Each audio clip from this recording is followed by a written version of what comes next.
Bismillah, alhamdulillah, wassalatu wassalamu ala ashrafil anbiya'i wal mursalin wa ala alihi wa sahbihi wa man tabi'ahum bi ihsanin ila yaumiddin.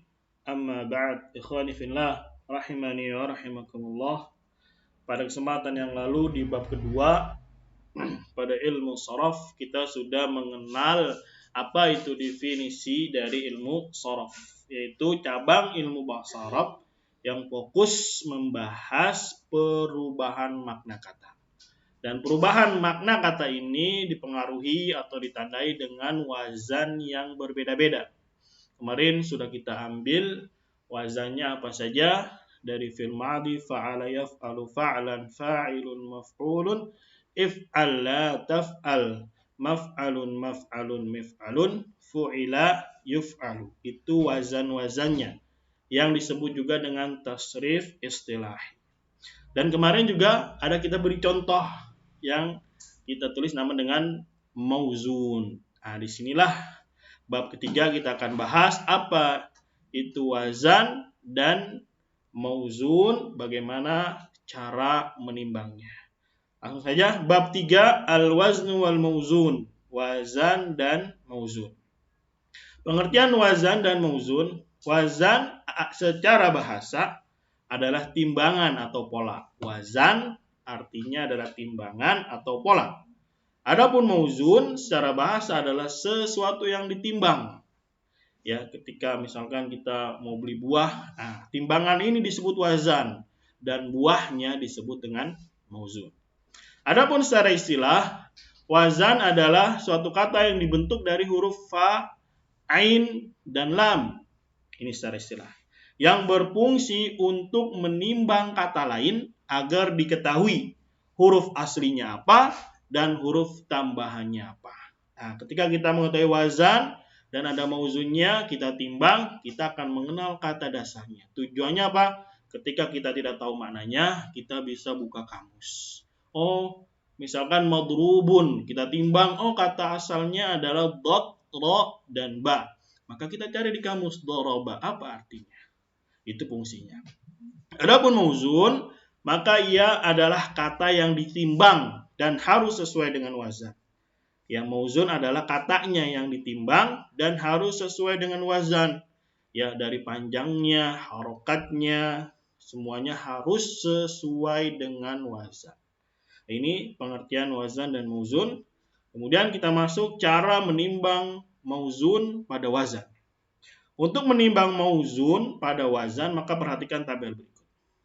Kita punya wazan fa'ala, ikut fi'il madhi. Ada mauzun kita dapati di dalam Al-Quran maupun hadis darabah. Ya.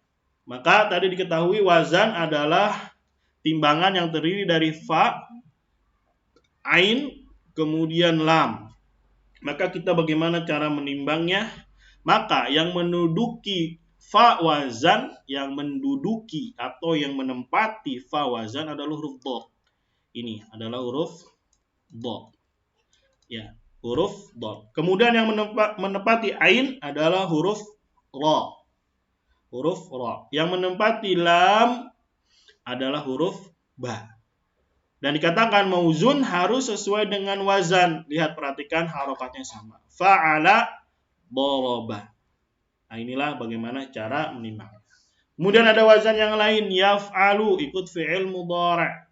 Kita dapat di Al-Quran mauzunnya ada ya'lamu.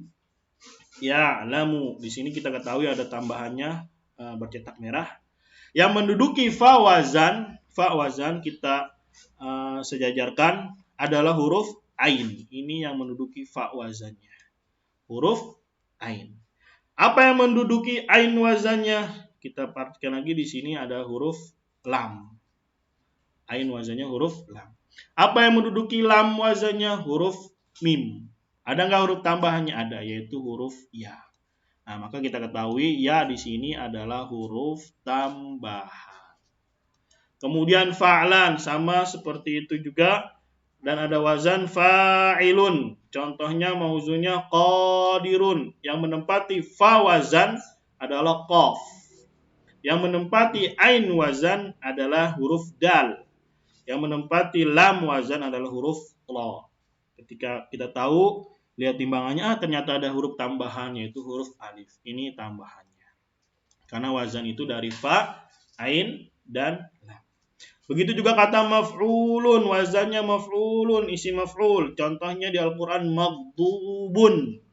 Yang menempati tempat fa adalah huruf gha. Di sini perhatikan. Yang menempati ainnya adalah dhad. Yang menempati lamnya adalah ba. Nah, kita tahu berarti di sini ada tambahan huruf mim dan waw. Nah, ini cara menimbang dengan bahasa tabelnya. Atau dengan bahasa lainnya, di sini keterangan kita lihat mauzunnya adalah daraba. Ikut wazan fa'ala fi'il madhi. Maka huruf dotnya yang menduduki fa wazan. Ra-nya menduduki ain wazan. Ba-nya menduduki lam wazan. Ada mauzun qadirun, ikut wazan fa'ilun, isim fa'il. Qafnya menduduki fa wazan. Dalnya menduduki ain wazan. Ra-nya menduduki lam wazan. Dan ada tambahan di sini huruf alif. Ya. Dan dikatakan mauzun dan wazan itu harus sama dari sisi apa? Harokatnya seperti ini. Qaf fathah, dalnya dengan kasrah. Maka di sini catatan huruf-huruf terakhir pada mauzun seperti ini contohnya qadirun bisa dibaca dhammah, fathah, qadiran, bisa dibaca kasrah, qadirin, atau sukun nanti pada fi'il dibahas di ilmu nahwu. Karena membahas harokat akhir itu di ilmu nahwu. Sedangkan sorof membahas harokat pertama sampai sebelum akhir. Ini yang kita bahas. Dan harus sesuai dengan apa? Wazannya. Adapun harokat huruf pertama sampai sebelum akhir, maka harus sesuai dengan wazan. Kita baca qadirun. Yang nggak boleh kita baca qadarun misalkan. Atau qadurun, nggak boleh. Karena dia ikut wazan fa'ilun, maka harus sama harokatnya. Adapun belakangnya, ini dibahas di ilmu nahwu. Bisa dibaca dhammah, fathah, kasrah, atau sukun ketika dia menjadi fi'il. Tips, nah ini hanya analogi, ya salah satu bahan juga untuk kita memahamkan. Tipsnya, jika kalian memiliki sehelai kain sebagai mauzun, kemudian dipotong sesuai pola baju, itu wazan, maka kain tersebut akan menjadi baju. Jika dipotong sesuai pola celana, maka akan menjadi celana. Begitu juga ilmu sorof. Ada huruf hijaiyah mauzun. Jika ditimbang sesuai pola fi'il madhi, maka menjadi, atau wazan, maka akan menjadi fi'il madhi. Jika ditimbang sesuai pola isim fa'il, maka akan menjadi isim fa'il. Nah, itulah sekilas tentang wazan dan mauzun.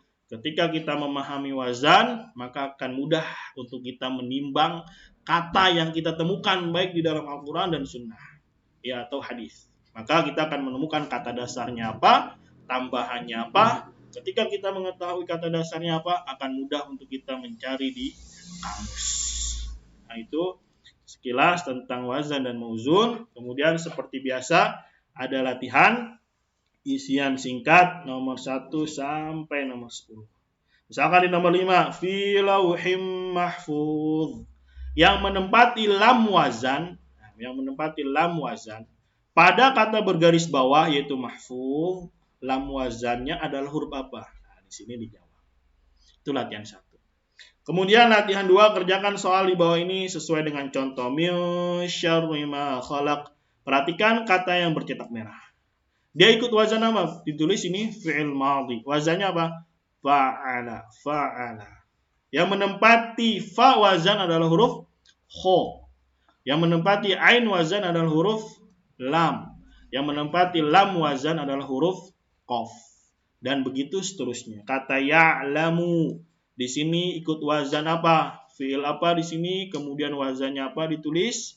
Kemudian yang menempati fa-nya apa? Yang menempati ain wazannya apa? Yang menempati lam wazannya apa? Ditulis semua di sini. Ada beberapa ayat. 1, 2, 3, 4, 5, 6, 7. Selamat mengerjakan. Kemudian di sini juga ada tugas. Buatlah permisalan antara wazan dengan mauzun terhadap benda atau sifat yang ada di sekitar kita. Tadi di tips kita beri contoh dengan pola baju atau pola celana, ya dengan bahan. Bisa juga kalian kiaskan dengan yang lainnya. Ini tugasnya. Kemudian dari istilah ada wazan, ya, kemudian ada mauzun, kemudian di sini ada kata mutiaranya sama dengan yang ada di ilmu nahwu, yaitu ucapannya Syekh Mukbir rahimahullahu taala. Beliau berkata, "At-talibu alladhi yakunu qawiyan fil lughatil arabiyyah tashulu alaihi baqiyatul ulum biiznillahi ta'ala." Seorang penuntut ilmu yang kuat di bidang bahasa Arab itu akan mudah baginya menguasai cabang ilmu lainnya dengan izin Allah Ta'ala. Itulah ringkasan atau sekilas tentang bab 3 wazan dan mauzun. Di sini ada tabelnya, diperhatikan. Kemudian ada bahasa lainnya di sini dengan tanda panah. Kemudian juga di sini ada tipsnya. Ya, kita perbanyak contoh supaya kita memahami apa itu wazan dan mauzun, bagaimana cara menimbangnya. Kemudian ada latihan 1, latihan 2, dan tugas. Ada galeri istilah, kemudian kata mutiara. Nah, di sini kita hadirkan bahan murojaah. Bab 1 mengenai domir. Ya, kemudian bab 2 apa itu sorof dan tasrif istilahi.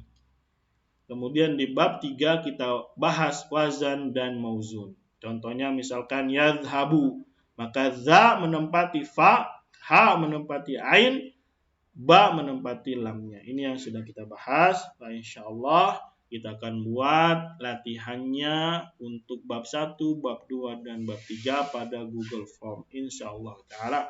Semoga yang sedikit ini bermanfaat. Kita tutup. Subhanakallahumma bihamdika. Asyhadu an la ilaha illa anta. Astaghfiruka wa atubu ilaik. Wassalamualaikum warahmatullahi wabarakatuh.